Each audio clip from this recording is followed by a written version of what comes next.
Guys, I'm Elle and welcome to Aging in Fashion. Guys, don't scroll. I see some of you, as soon as you don't see fashion, when you tune into Aging in Fashion, you get ready to hit that scroll button. Guys, don't scroll. Stay tuned. Grab yourself a seat. I'm going to take probably about 20, possibly 30 minutes because I have something very important I want to share with you. A week or so ago, I put out a video. It was called How Much Should I Be Eating versus How Much I Actually Do Eat. And in that video, I presented you with a lot of problems and I promised to come back with some solutions. So I'm here to make good on that promise today. So guys, pull up a chair, sit back, relax for a minute and learn a little something.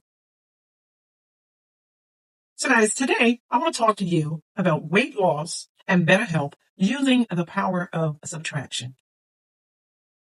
So guys, I want you to give yourself a little grace here, right? Because most of us think, oh my gosh, I eat too much, blah, blah, blah, blah. A lot of things, we've been bamboozled. A lot of things we just have not been made aware of. And so that was the purpose of the video, just to make you aware that this food that we're eating, this food that we're consuming is very dense in calories, and even just tiny little morsels of it can cause the bad side effects, things like weight gain, water retention, hormonal changes, undesirable hormonal changes, decline in cognitive function, and just make us not really feel and look the way that we desire to look.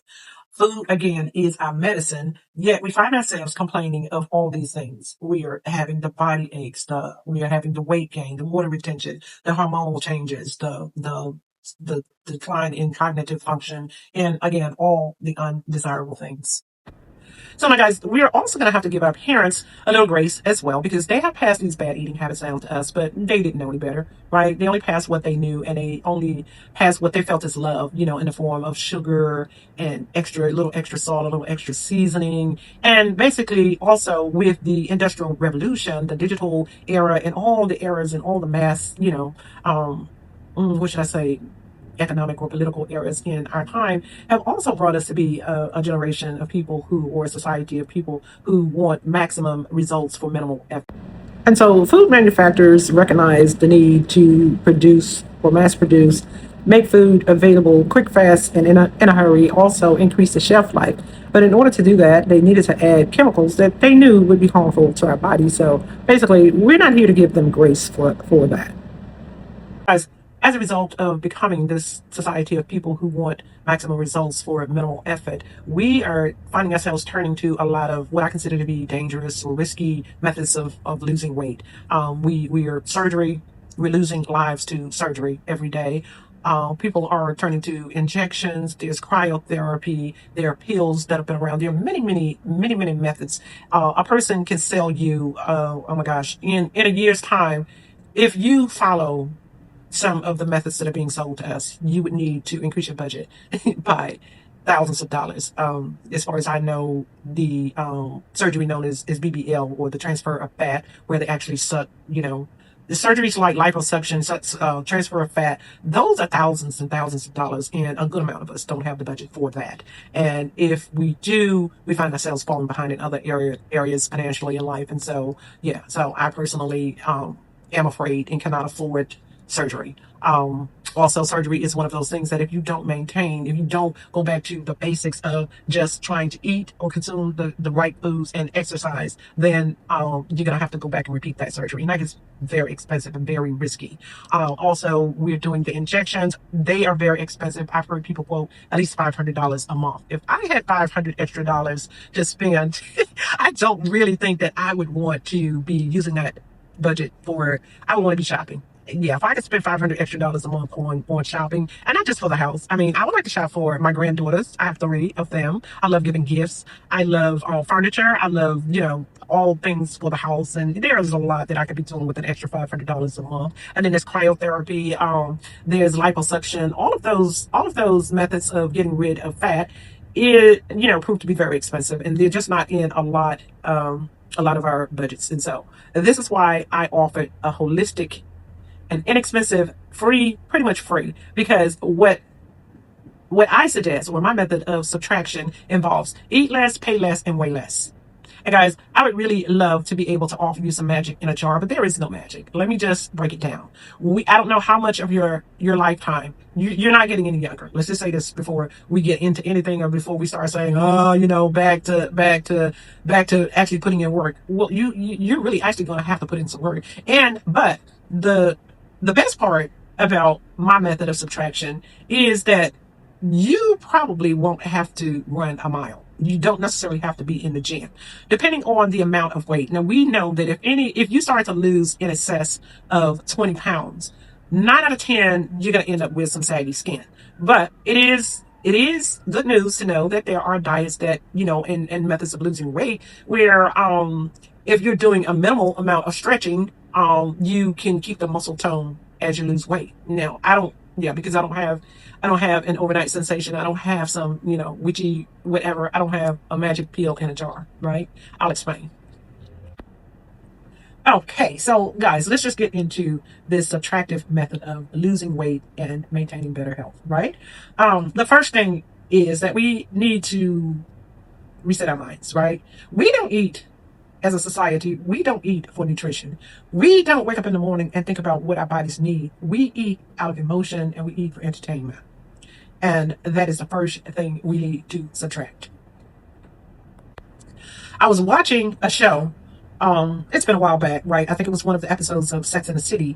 And Carrie had gone to make peace with one of the neighbors or just to introduce herself, whatever. And she took some expensive pastry, some brownies or whatever. And when the young lady, her neighbor, opened the door, she said, I brought you some brownies, whatever, as a gesture of love or whatever. The young lady says, oh, thank you very much. She says, but we don't eat sugar. And I thought, wow. Just to be able to make a profound statement like that, just to commit to something and stand on it. Like, who can resist brownies? Now, anybody in our society, let somebody come to my door, and I said last week, yeah, I'm getting ready to quit sugar. But here comes somebody with some brownies, right? Now, I assume that this young lady had been practicing this method of eating, for way longer than last week. However, even, you get what I'm saying, right? We don't commit to anything. We expect to be able to continue doing the same thing and get a different result. And we all know, basically, I'm quoting, and that is the definition of insanity, right? But we are not accountable to ourselves. We get up and we go to work. Our employers can depend on us to be there because we know that we are not going to have a roof over our heads and a lot of other things. We're not going to be able to eat the bad food. Just a lot of things. We're going to suffer if we're not accountable to the employer. However, we fail when it comes down to being accountable to ourselves. So we're going to have to make some commitments, guys. I really, again, would love to be able to offer you. As a matter of fact, I really don't want to offer you some magic pill because there is no magic in the pills.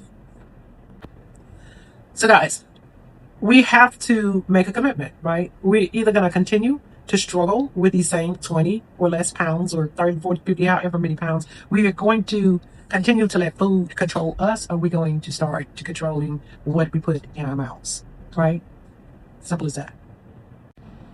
Okay, so guys, the next step in this subtraction method is there are going to be certain aisles in the grocery store that you should make very few, if any, trips. You should actually subtract them from your grocery list, right? Or things that you purchase from the grocery store. This is one of my guilty pleasures right here, right? This is a box of Ritz crackers, right? Everything, it seems better when it sits on Ritz, right? But the reason that we're going to subtract this is because it is a processed and packaged food. As you can see, it is in that aisle, in that section that's probably going to say crackers, snacks, and you're probably along that aisle. If I can picture in my head, there's probably going to be some popcorn. There's going to be some other, forms of crackers, cookies and crackers, all sorts, an assortment of crackers and cookies and different snack food.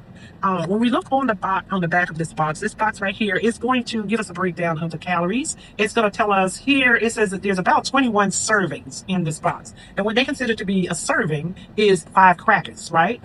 Those 5 crackers, in those 5 crackers, there's going to be 80 calories. Then it goes on to break down that per sleeve, right? Which is this right here, right? The whole sleeve of this. This contains 210 calories, right? Now, we're not sounding very, very bad, but 45 grams of fat, and that in these crackers is like 8% of our daily value, or the amount of fat that we should consume. But then there's saturated fat. There is 1.5. Let me turn it around so I can read more fluently. 1.5 grams of saturated fat, and then there's trans fat. It says 0 grams. It says cholesterol. It has 0 milligrams. Sodium. It has 130 milligrams of sodium, which is 5% of our daily value. Total carbs is 10 grams. That's 4% of our daily value. Dietary fiber. It has 0 grams. Total sugars. It has 1 gram. This is per serving, guys. And added sugar, it has 1 gram, which is 2% of our daily value. Protein, it has less than 1 gram, right? Vitamin D, it has 0 milligrams. Calcium, it says 20 milligrams. Iron, it has zero point 0.5 milligrams. Potassium, it has 10 milligrams, which is 0% of our daily value. And the 5 milligrams of iron turns out to be like 2%.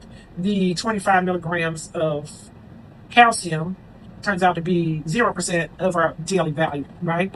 So basically, if I eat what's in this box, if I eat any of this box, I've consumed a lot of what we should be considered empty calories because the amount of nutrition in this box is not worth me putting in my body, right? And right, peanut butter, the same thing. It's going to list the what they consider to be right. But in my peanut butter, you would think that it just would be peanuts, right? Right, because peanut butter is made of peanuts. So this has about 5 ingredients, right, in it. It's not just peanuts, right? If I pick up something like this mango does not have, it does not list ingredients. It doesn't list calories, but it doesn't have a list. The only thing that it has on the list of ingredients, it says mango. You'll see that it says mango at the bottom. So if I eat this, I know that I'm eating a mango, right? This is some cloves. This is just ground clove, right? The ingredients back here on this side right here, ingredients, I like it. It says cloves, right? That's all it says. Cinnamon here doesn't even have a list. When you see here, it'll tell you who it's been manufactured and distributed by. But there are no list of ingredients because this is ground cinnamon, right? Purchase a pineapple, it's going to say pineapple. It's not going to list. The tag is going to tell me where it came from, who it's been manufactured and distributed by. Del Monte is the company. It'll have information like that, but you won't find any ingredients in this pineapple. A couple more things here. This is some Parmesan cheese, right? This is a Kroger brand. Um, Basically, ingredients, when we look back here, a paragraph, whole paragraph of ingredients. I'm not going to read them all because I don't want to take up the time. Sweet Baby Ray's barbecue sauce, right? Love it, right? Look at the ingredients, a whole list of ingredients. And guys, when we talk about hidden sugars, right, we have to be made aware that there are hidden sugars in every one of these containers. Sugar. Now, here's another package that is very interesting, right? This is a packet of chicken, right? Now, when we get down here, it does tell us the calories, the nutritional value. It lists all of that, but there are no ingredients, right? When we purchase a packet of meat, we should not be looking to see ingredients. So guys, what am I trying to tell you with this message, all these little demonstrations, basically? When we look at the back, when we look at the packaging of anything that has been packaged, we see a list of ingredients, and a lot of those ingredients have no nutritional value, and a lot of them will cause adverse reactions in our digestive system, like cramping, bloating, water retention. Most of the products that I showed you were contain sugar. You'd expect when you say I want a sweet treat, you look at things like, things that are sweet, cookies, candies, but you don't expect that when you're eating a bag of potato chips or you're eating a cracker or that you're even eating peanut butter that you're consuming sugar. Sugar is one of the ingredients that is hidden in our foods, right? In the packaging. When it came down to mass production, the reason I mentioned the industrial and digital, the different eras in life where we were trying to progress and make things more convenient, nutrition was omitted. It was overlooked in a big way. The main purpose or the main goal in mass production is to produce large quantities and keep a chain of supply to large quantities of people and make a lot of money. Um, Increasing the shelf life of a product sometimes decreases its nutritional value. So in other words, we are consuming a lot of what our bodies don't recognize. When our bodies don't recognize it as food, it processes it as a fat. One thing for sure is that we have to eat, right? Food is our source. Food is our source of energy. Food is our source of vitamins. Food is our source of health, and we have to eat. And the other thing for sure is that we live in a society where most of us are not even in areas where we can grow gardens and grow our own vegetables. It became a movement somewhere around between the 80s, 90s. It got pretty popular that you would hear about these city farms and people trying to, you know, um, grow gardens within in not the suburbs, but the urban areas as well as the suburbs. You'll find a few people attempting to grow their own crops. But I just want to say this, that when I grew up, we consumed mostly fresh vegetables that came from my grandmother's and my great auntie's gardens. Um, I was raised in a rural area where there weren't any convenience stores within reach. Um, I would have to actually walk. If my parents weren't home and they weren't taking us to the store. And then you got to realize there were like 7 or 9 of us. And so, there wasn't money. We couldn't afford the snacks, even if we could get to them, right? But stores were, quite a distance away where we lived. I grew up in a very rural area. And there were a lot of things that I regret about my past, but one of the things that I value most is the nutrition. Um, for snacks, a lot of times we would go and rob the neighbor's cornfield and maybe just take a piece of corn, boil the corn. My grandmother, my grand aunt, and my great aunt grew things like peanuts, sweet potatoes, tomatoes. There were an abundance of fruits and vegetables that just grew wildly in addition to the planted gardens. And so when my mother went to prepare a meal, she was using collard greens, right? Just say, for instance, she wanted to cook collard greens. There were no ingredients. Of course, we had to wash the pesticides, the dirt, and the elements. Elements are necessary. Again, there is no way that we can avoid. There's no way that we can grow vegetables outside without being bothered by the pests, the pesky things, the worms, the whatever the bugs that come to try to rob us of our meals because they have to eat too. It's all a part of the ecosystem. So to avoid ruining the crops, they do have to use something to some herbicides or some pesticides, to keep that from happening, right? But yeah, I grew up with a plethora of nutrition at my fingertips, which is quite unusual. And even though there were times after my father died, my mother decided to go to school and get a job. And so she became a part of the working society. She worked outside of the home. And so at that point, we were probably adolescents, old enough to watch one another and prepare the dinners. And that was when canned goods got introduced into our diets. Yeah, so, but we would always, our staples were, when we said we were eating a wholesome meal, it was probably predominantly a fresh vegetable, possibly, a starch. Everybody says you eat a vegetable, a starch, and a meat, right? And your plate would probably consist of those three things and some bread. And then you did have some Kool-Aid. Not going to try to act like we were like perfect or we had the perfect diet, but we consumed predominantly clean food. So when I say clean food, what I consider to be clean food is that if I'm going to eat some corn, I'm not going to make fried corn. My mother used to make fried corn on special occasions. If I'm going to eat a sweet potato, I'm probably going to bake it in the oven. And I'm going to add any other ingredients that I want, but versus a sweet potato pie.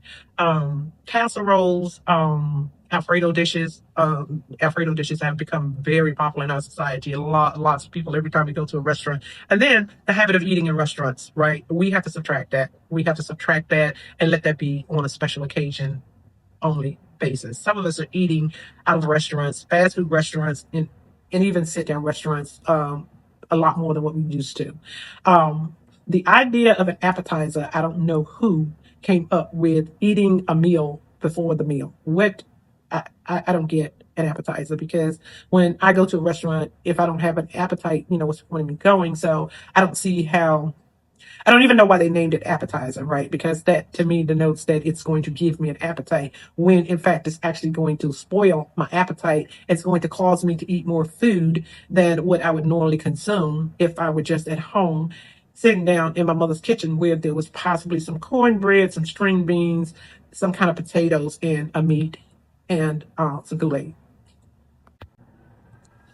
So guys, let's just imagine one morning we get up, and instead of having the hot breakfast that we are accustomed to having in our diets, the one that we grew up on, the bacon, the eggs, the sausage, and the grits with a biscuit, and then we're gonna Put a little butter on top of the biscuits. Then we're going to slice that biscuit open. We're going to put our little jelly up inside of that, or maybe some butter, some more butter on the inside of it. We're going to add some butter to our grits. Some of us like cheese in our grits.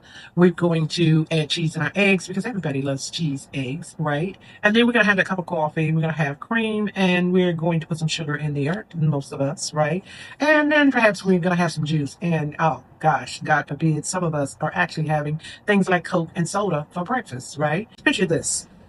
What if we actually made a commitment and kept that commitment to ourselves and practice eating clean food versus all the other stuff that we've discussed for a long period of time? What if we could eat ourselves out of the same situation that we ate ourselves into? Okay, guys, I can hear some of you right now thinking or saying, she done lost her mind. What does she think? I'm going to be walking around eating fruits and vegetables, chopping up carrots and nibbling on apples and stuff. That stuff's not going to keep me full. But guys, now picture this. I'm in the kitchen and I'm cooking, right? I got all my things laid out, getting ready to put everything on the stove. And my little granddaughter, let's just, for instance, let's just say so my little granddaughter walks in, right? And I said, baby, can you reach up there in the cabinet? Can you reach up there in the cabinet and hand me hand me that boric acid? And she comes to me and she's like, huh? Like, grandma, you mean this? Yeah, yeah, baby, that's it. Yeah, I gotta sprinkle a little bit on I'm gonna sprinkle a little bit on the collard greens. I'm gonna add a little bit to the corn and cornbread, yeah, I just put, I just need a little pinch, here and there. And she says, but grandma, she says, but back here, this says warning. Isn't this poison?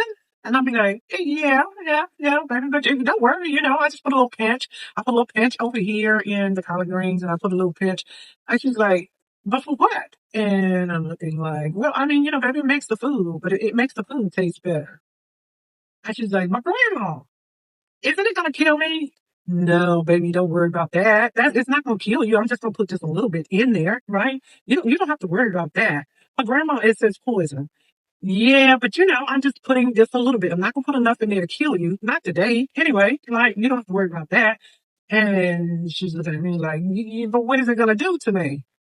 Well, baby, it's not gonna do anything to you today, but maybe by the time you get about 20, you probably start noticing your ankles might swell a little bit, you might get a little bloated. It adds a little extra fat, but it's worth it because it makes the food taste so much better. Right? And then we can put it in the refrigerator and we don't have to worry about it spoiling. And yeah, so, it's not gonna, but grandma, you're putting poison in our food. You're putting poison in our dinner. Oh, yeah, baby. But, again, I mean, you don't have to worry about anything. Yeah, probably by the time you get about 35, 40, I mean, you might have a little, you might see your ankle start swelling. You might, notice that, I mean, you might pick up a little weight, but they got stuff for that. The doctors these days, they got all kinds of medicine to take care of that. And she's looking at you like, with grandma, and she's like, looking at her mom and dad, and she's like, y'all need to come and get grandma. Grandma's going crazy. She is killing us up in here. So guys, these are the choices we made, right? These are the choices. If I blatantly told you that I was putting a little taste of poison in your food, not enough to kill you today, but down the line, yeah, you probably, might have a little heart problem. You might, have a little problem, little night sweats, or, you might gain weight, you might not be able to lose weight. Yeah, whatever complications, right? Would you be willing to just continue on a diet when you know for sure I'm admitting blatantly that I'm actually putting things in your food? Answer that for yourself. So, guys, there you have it. My eat less, pay less, and weigh less method of subtraction. Guys, I realize that some of you may want to know some recipes or actually, how to put this in action. So if you're interested, please say so in the comments, right? Let me know. Let me know. Thank you guys for watching. Yeah, thank you for staying all the way to the end. And as always, peace, love, and happiness for the rest of your life.